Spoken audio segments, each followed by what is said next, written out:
Assalamualaikum warahmatullahi wabarakatuh. Teman-teman semua, saya ingin sedikit berbagi bagaimana tips dan cara untuk mudah public speaking. Nah, terutama bagi teman-teman mahasiswa. Kenapa sih public speaking itu penting bagi mahasiswa? Nah, bagi kalangan mahasiswa, termasuk saya dulu ya, berbicara di depan kelas merupakan salah satu hal yang sangat sulit dan sangat membuat saya grogi gitu kan. Terlepas dari kebencian terhadap public speaking, berbicara di depan umum adalah keterampilan yang sangat penting bagi mahasiswa.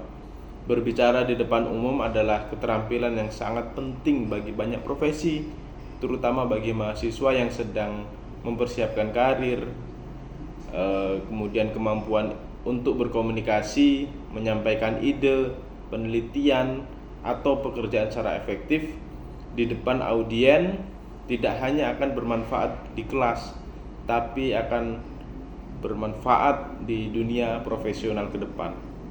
Nah, saya menyampaikan trik singkatnya saja ya, 7 trik singkat yang bisa saya bagikan dan bisa teman-teman praktekkan supaya nanti public speaking Anda bagus, terutama bagi teman-teman yang baru masuk kuliah di tahun ini. Nah, yang pertama adalah kenali dulu audien dan topik presentasimu. Sebelum kamu memulai atau menyampaikan pesan, pertimbangkan atau lihatlah untuk siapa kamu menyampaikan pesan dan di mana kamu menyampaikan pesan. Nah, ini yang sangat penting, jangan sampai kita salah menempatkan dan salah cara penyampaian. Ketika kita berbicara di depan kelas, itu artinya audien kita adalah teman-teman sekelas kita dan juga dosen kita. Kedua adalah topik presentasi juga harus jelas gitu kan.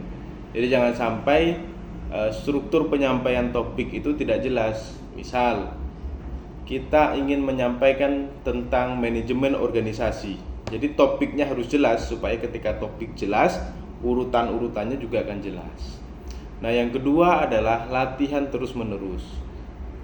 Kalau dalam perkuliahan itu kan materinya sudah ditentukan dari dosen.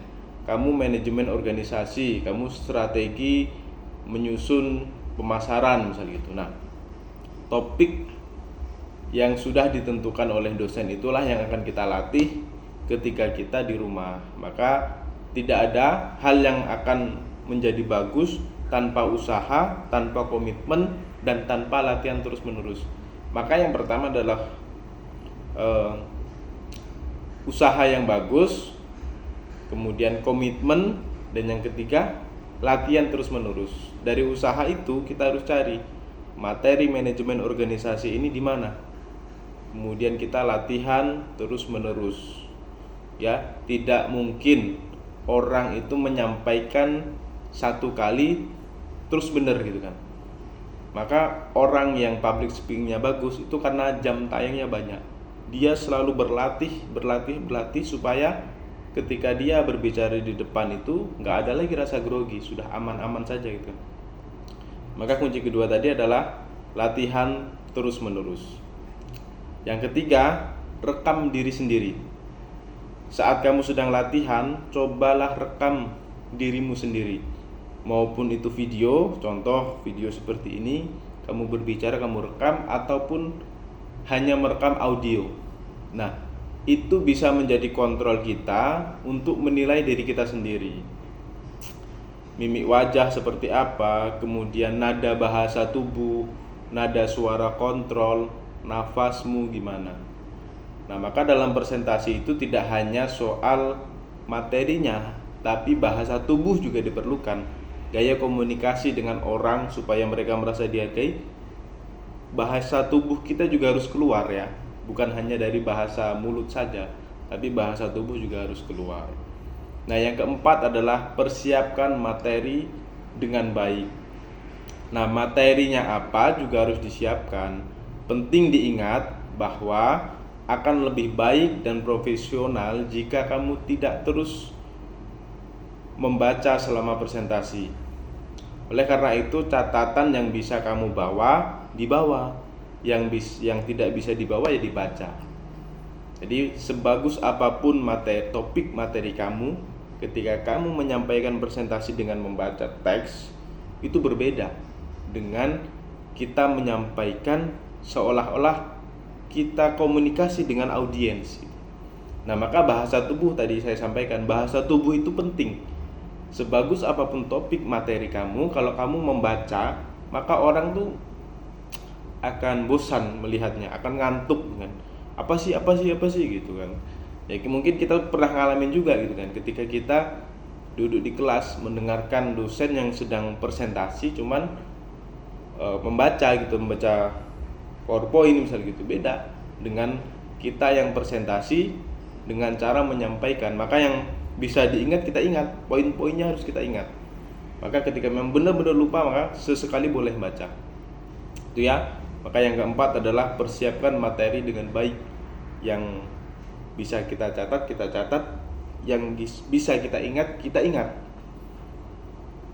Yang kelima adalah pastikan kamu paham apa yang akan dipresentasikan. Ya, penting semua ini. Yang kelima, paham. Contoh ya, supaya kita bisa lebih pede saat berpresentasi itu, kita harus memastikan kita paham dengan materi yang akan kita sampaikan.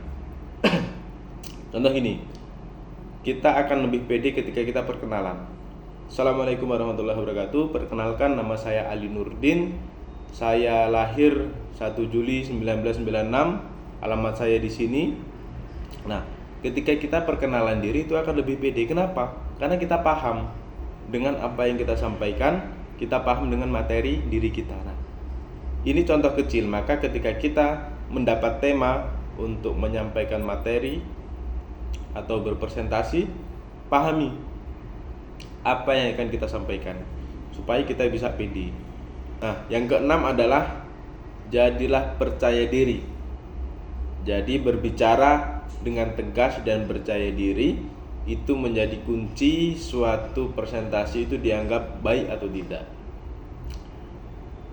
Jangan banyak gunakan bahasa seperti saya ini, misal terus nah ini biasanya kata atau itu banyak digunakan untuk mengisi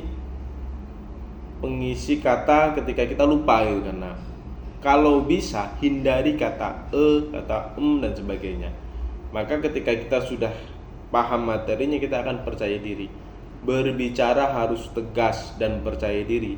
Jangan sampai gitu. Nah, yang terakhir, yang ketujuh adalah perhatikan body language-mu. Maka komunikasi nonverbal seperti ini sama pentingnya dengan komunikasi verbal. Gaya public speaking yang bagus itu harus diimbangi dengan gaya tubuh yang bagus juga. Jadi sesekali kita harus melihat mata audien kanan kiri gitu. Kita sesekali harus komunikasi dengan baik. Tidak hanya kita menyampaikan materi, tapi ada komunikasi antara tubuh kita dengan tubuh audien, memandang matanya, bertanya, bercanda. Nah, itu juga harus penting. Itu ketujuh hal yang bisa saya sampaikan untuk tips supaya kita bisa berpublic speaking. Yang pertama tadi, kenali audien dan topik presentasi kita. Yang kedua adalah latihan terus-menerus. Yang ketiga adalah coba rekam diri Anda, baik itu melalui video ataupun hanya audio. Yang keempat adalah persiapkan materi dengan baik, sebaik-baiknya. Yang kelima, pastikan kamu paham apa yang akan kamu presentasikan di depan. Yang keenam adalah jadilah percaya diri. Yang ketujuh adalah perhatikan body language-mu. Ya. Jadi komunikasi juga harus bagus. Ini yang bisa saya sampaikan. Mudah-mudahan bermanfaat untuk teman-teman semua. Wassalamualaikum warahmatullahi wabarakatuh.